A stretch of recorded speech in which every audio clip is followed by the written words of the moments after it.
Hello diploma students. তো আজকে তোমরা যারা ডিপ্লোমার ফার্স্ট ইয়ার সেকেন্ড সেমিস্টার স্টুডেন্টরা রয়েছো, তো তাদের জন্য মেকানিক্স, যেটার পুরো নাম হচ্ছে ইঞ্জিনিয়ারিং মেকানিক্স, তো সেই ইঞ্জিনিয়ারিং মেকানিক্সের ফার্স্ট ক্লাস বা লেকচার 1 কিন্তু আমি আজকে তোমাদের সাথে আলোচনা করব। তো দেখো, তোমরা প্রত্যেকেই কিন্তু এই সাবজেক্টটা একবারে প্রথমবারের জন্য পড়ছো এবং এটা তোমাদের ফার্স্ট ক্লাসও হচ্ছে। তো সেক্ষেত্রে আমি বলবো যে প্রথম ক্লাস থেকেই তোমরা কিন্তু এই সাবজেক্টটার প্রতি যথেষ্ট গুরুত্ব দেবে। মূলত যারা তোমরা মেকানিক্যাল, সিভিল এই ডিপার্টমেন্টের স্টুডেন্টরা রয়েছে, অর্থাৎ যারা পরবর্তীকালে সেকেন্ড ইয়ারে মেকানিক্যাল বা সিভিলে উঠবে, তাদের জন্য মোস্ট মোস্ট মোস্ট ইম্পর্ট্যান্ট একটা সাবজেক্ট কিন্তু ইঞ্জিনিয়ারিং মেকানিক্স। তো যাই হোক, সেই ইঞ্জিনিয়ারিং মেকানিক্স তোমাদের এখন তোমরা পড়ছো ডিপ্লোমা ফার্স্ট ইয়ার সেকেন্ড সেমিস্টারে। তো এর কিন্তু কিছু প্র্যাকটিক্যালস অ্যানালিসিস রয়েছে, অর্থাৎ এই যে সাবজেক্ট, এই সাবজেক্টটা শুধুমাত্র অ্যাজ পার থিওরি পার্সপেক্টিভ থেকে আলোচনা হয় না, এটার কিন্তু প্র্যাকটিক্যাল বিশেষ বিশেষ অবদান রয়েছে এই সাবজেক্টটার। তাই আমি বলি যে এই সাবজেক্টটা খুব ইম্পর্ট্যান্ট সবার জন্য। তো ইঞ্জিনিয়ারিং মেকানিক্স কি, মানে সাবজেক্টটা কি? তো দেখো, ইঞ্জিনিয়ারিং যে শাখা সেটা হচ্ছে একটা টেকনিক্যাল শাখা, আমি আগেই বলেছি, এবং এখানে বিভিন্ন যন্ত্রাংশ সম্বন্ধে আলোচনা করা হয়। দেখো, যে কোনো পার্টিকেল হোক, যার হোক, তার কিন্তু দুটো নেচার থাকে, একটা মেকানিক্যাল নেচার এবং একটা হচ্ছে কেমিক্যাল নেচার। তো এখানে আমরা কিন্তু সেই বিভিন্ন পার্টিকেলসের মেকানিক্যাল যে প্রপার্টি তা সম্বন্ধে আলোচনা করব। যেমন এখানে তোমরা সার্কুলার মোশনের সম্বন্ধে জানবে, একইভাবে তোমরা এখানে কিন্তু লজ অফ ফ্রিকশনের ব্যাপারে জানবে। তো বুঝতেই পারছো এই সাবজেক্টটা কমপ্লিটলি কোনো একটা পার্টিকেলের তার মেকানিক্যাল প্রপার্টি ডিসক্রাইব করতে ব্যবহার হয়, তাই এই সাবজেক্টটা খুব খুব গুরুত্বপূর্ণ। তো দেখো, আমি জাস্ট একটু বলে দিচ্ছি তোমাদের ইউনিট 1-এ কী রয়েছে, কারণ জানি বেশিরভাগ স্টুডেন্টই কিন্তু সিলেবাস নিয়ে খুব একটা অবগত নয়। তো দেখো, তোমাদের গ্রুপ এর আন্ডারে ইউনিট 1-এ রয়েছে basics of mechanics and force system. তো তোমরা জানো বিভিন্ন ধরনের কিন্তু ফোর্স সিস্টেম অ্যাপ্লাই হয় কোনো একটা নির্দিষ্ট বডিতে, আর মেকানিক্সের কিন্তু বেসিক্স নিয়ে আলোচনা করছি, অর্থাৎ একদিকে হচ্ছে তোমার বেসিক্স অফ মেকানিক্স আর একদিকে হচ্ছে ফোর্স সিস্টেম। তো বেসিক্স অফ মেকানিক্সে কী রয়েছে সেটা আগে আলোচনা করব। তো দেখো, বেসিক্স অফ মেকানিক্সের আন্ডারে তোমরা পাবে কনসেপ্ট অফ ইঞ্জিনিয়ারিং মেকানিক্স, যেখানে স্ট্যাটিক্স অ্যান্ড ডাইনামিক্স পাবে। নেক্সট তোমাদেরকে পড়তে হবে স্পেস সম্বন্ধে, টাইম, মাস, পার্টিকেল, ফ্লেক্সিবল বডি এবং রিজিড বডি, এই জিনিসগুলো কী, এর সম্বন্ধে আমাদেরকে জানতে হবে। নেক্সট আমরা জানবো scalar quantity and vector quantity, যেটা অলরেডি তোমাদেরকে আমি শিখিয়ে দিয়েছি। তোমাদের যে ফিজিক্স ছিল সেখানে আমি আরও ডিটেলসে ডেসক্রাইব করেছি এটা। যদি বলো তো আবার আমি ডেসক্রাইব করব তোমাদের scalar quantity and vector quantity. Next তোমাদের addition and subtraction of vector তোমাদের করতে হবে, যেটাও আমি অলরেডি তোমাদের করিয়ে দিয়েছি। বেসিক ইউনিটস, ডিরাইভড ইউনিটস এবং এসআই ইউনিটস, এর সম্বন্ধে আর আলাদা করে কিছু বলার নেই, একদম ডিটেলস ক্লাস আছে কিন্তু ফিজিক্সে, তোমরা সেই ক্লাসটা করলে অনেক উপকৃত হবে। তাছাড়া এইখানেও আমি বেসিক্সগুলো তোমাদের ক্লিয়ার আরেকবার করিয়ে দেব।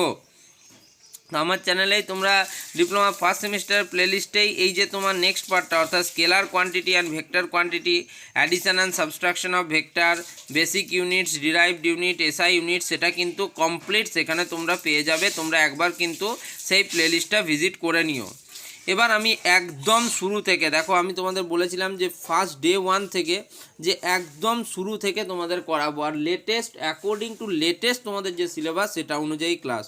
তো সবার প্রথমে তাহলে basics of mechanics and force সিস্টেমের আন্ডারে তোমরা পাচ্ছ concept of engineering mechanics, statics and dynamics. তো এটার উপরেই আজকে আমাদের ক্লাস। দেখো, আমি বলেছি তোমাদের ছোট ছোট পার্টসে যদি আমরা ক্লাসগুলো করি তাহলে আমরা খুব তাড়াতাড়ি সিলেবাস শেষ করতে পারবো, আর একটা ভিডিওতে অনেক কিছু কাভারও হবে না।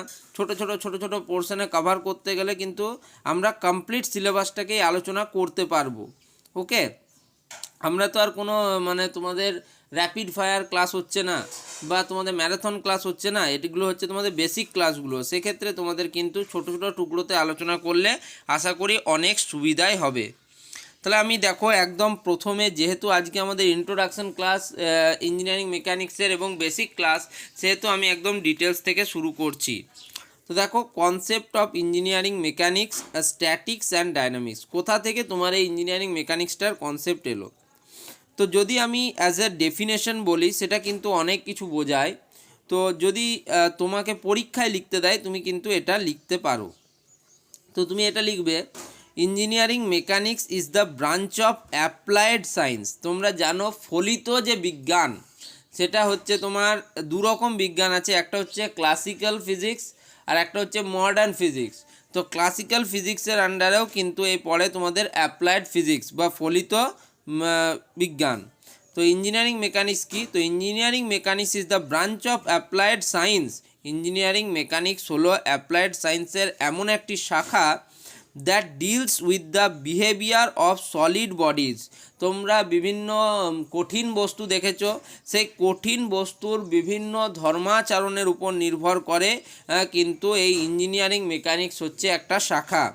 সাবজেক্টেড টু ফোর্স, আমরা জানি কোনো বস্তুর উপর বল প্রয়োগ করলে বলের প্রয়োগবিন্দু স্মরণ হয়। তো এই যে বল প্রয়োগ করলাম বা ফোর্স ক্রিয়া করলো, তার উপর কোনো সলিড বস্তুর উপর ফোর্সের যে ক্রিয়া বা বলের ক্রিয়ার উপর নির্ভর করেই এই সাবজেক্টটার বিকাশ এবং ক্রমবর্ধমান চাহিদা অর ডিসপ্লেসমেন্ট, এবং তার ফলে বস্তুটার স্মরণ যে হলো। And the analysis of mechanical system, এবং বিভিন্ন যে মেকানিক্যাল সিস্টেম বা যান্ত্রিক তন্ত্র রয়েছে, বাংলা বিরাট হয়, যাই হোক, মেকানিক্যাল সিস্টেম মানে যান্ত্রিক তন্ত্র, সাচ অ্যাজ মেশিনস, বিভিন্ন ধরনের যে যন্ত্রাংশ, স্ট্রাকচারস গঠন, অ্যান্ড ভেহিকেলস, এবং বিভিন্ন ধরনের যে যন্ত্রাদি রয়েছে। Okay, it involves principles from physics and mathematics. এটা কি করে? মেনলি আমাদের যে পদার্থবিদ্যা এবং গণিত, তার যে বিভিন্ন প্রিন্সিপাল রয়েছে, সিদ্ধান্ত রয়েছে, সেগুলোকে গ্রহণ করে। টু আন্ডারস্ট্যান্ড, বোঝার জন্য।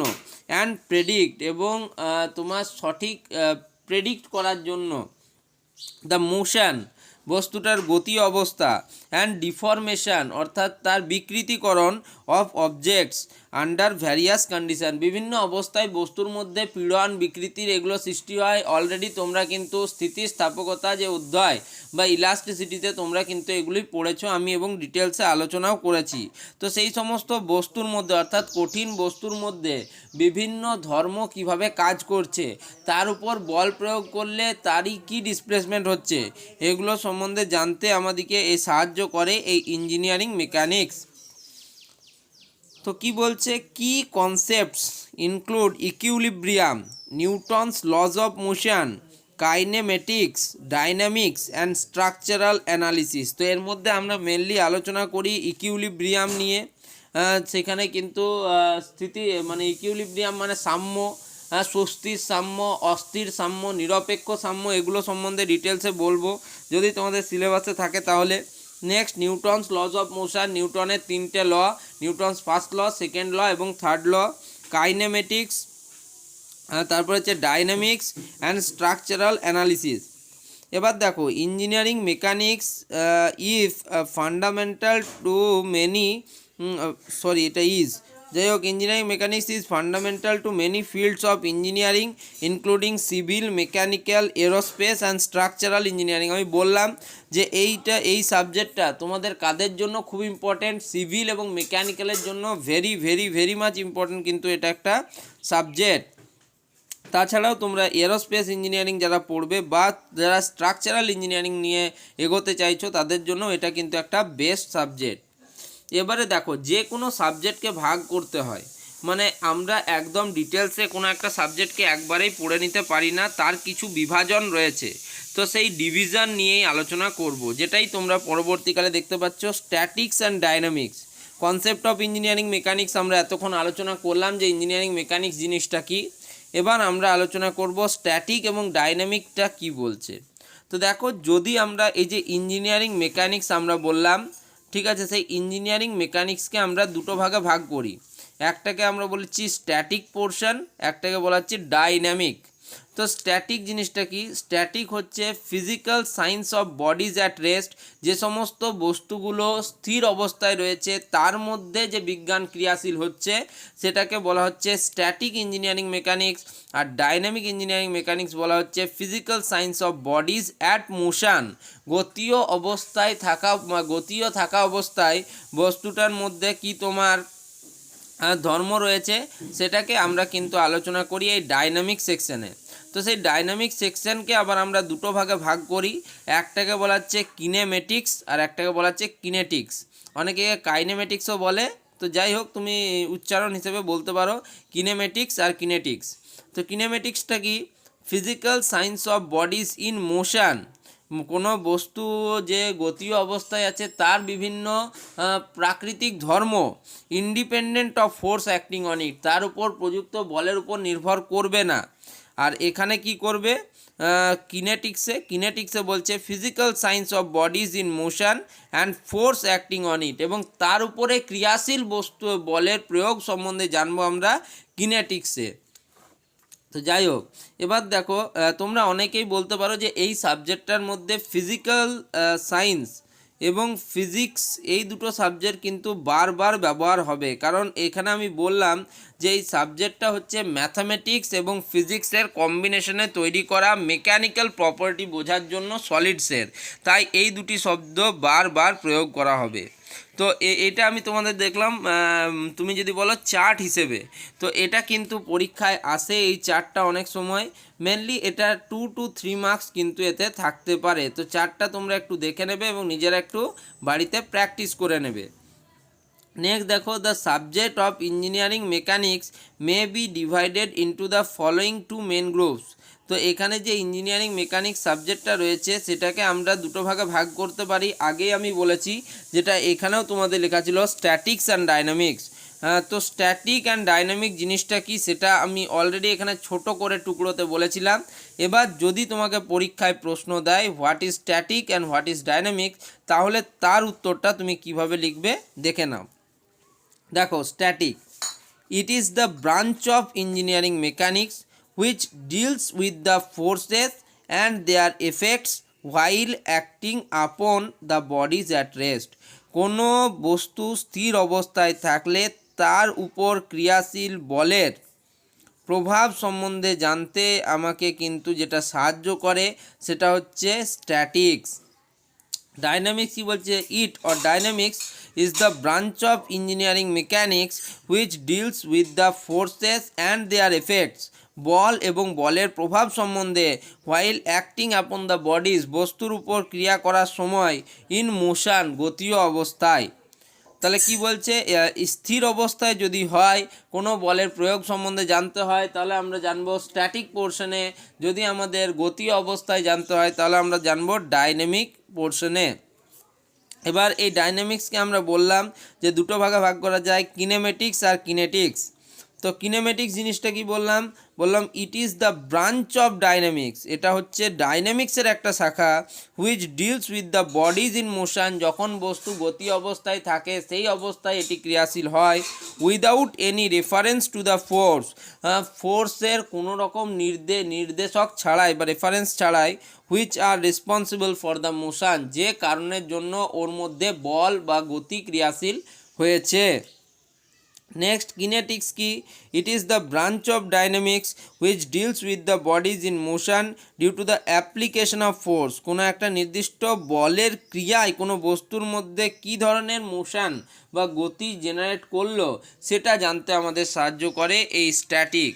তো যাই হোক, এতটাই কিন্তু আজকে আমি দেখো একদম বলেছি তোমাদের টুকরো টুকরো করে আলোচনা করব, তাই ক্লাসেসগুলোও খুব বড় হবে না এবং খুব ইন্টারেস্টিং হবে। আর দেখো তোমাদের বলে দিই, এই যে ইঞ্জিনিয়ারিং মেকানিক্স যে সাবজেক্ট সেটাকে তোমরা যখন লিখবে শর্ট ফর্মে তখন ইম্যাক লিখতে পারো বা মেকানিক্স লিখতে পারো, তো সেটা তোমাদের ব্যাপার। ওকে, তো এইখানে মেকানিক্স লেখা আছে মানে এটা ইঞ্জিনিয়ারিং মেকানিক্স। তো এই রকম ছোটো ছোটো ধারণাগুলো নিজেদের মধ্যে একটু একটু করে ডেভেলপ করতে থাকো, দেখো কিন্তু সাবজেক্টের প্রতি তোমাদের ভয় যেগুলো রয়েছে সেগুলো কেটে যাবে। আর এক সময় এই সাবজেক্টটার অনেক বেশি গুরুত্ব ছিল এবং তোমরা পরবর্তীকালে যখন ফোর্স সিস্টেম নিয়ে অ্যানালিসিস করবে, চেন পুলি ব্লক, তারপরে তোমার গিয়ার সিস্টেম নিয়ে আলোচনা করবে, তখন এই সাবজেক্টটা তোমাদের খুব খুব সাহায্য করবে। তো যাই হোক, ভিডিওটা যদি তোমাদের মনে হয় যে হ্যাঁ ভিডিওটা আমাদের দরকার ছিল, হেল্পফুল ছিল, তাহলে অবশ্যই ভিডিওটিকে লাইক করো। আর যদি তোমরা রেগুলার ক্লাসেস পেতে চাও অবশ্যই কিন্তু চ্যানেলটিকে সাবস্ক্রাইব করো এবং বন্ধুদের মধ্যে ভিডিওগুলো যথাসম্ভব শেয়ার করে দাও। ধন্যবাদ।